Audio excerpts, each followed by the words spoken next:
Une fille est allée dans un petit déjeuner pour manger des nouilles. Elle a vu un client payer 18 $. Elle a demandé curieusement au client. Une bol de nouilles ne coûte pas 20 $.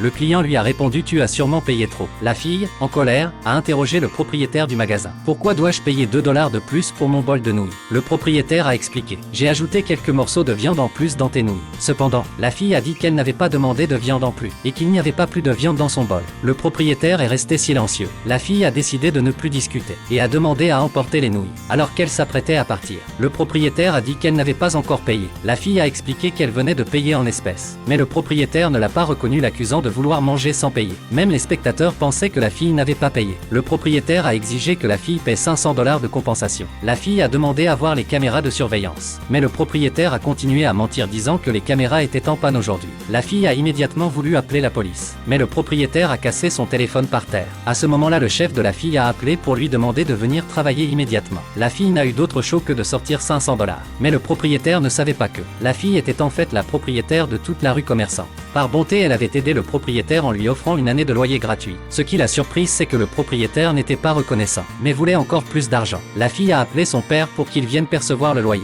Puis elle est allée travailler. Le lendemain, la femme est retournée dans ce petit déjeuner, a remis un contrat au propriétaire et lui a dit: ce magasin m'appartient. Tu dois 1 an de loyer, si tu ne paies pas, s'il te plaît, pars. Le propriétaire, incapable de payer le loyer élevé, a été expulsé par la femme. L'honnêteté s'est avérée très importante.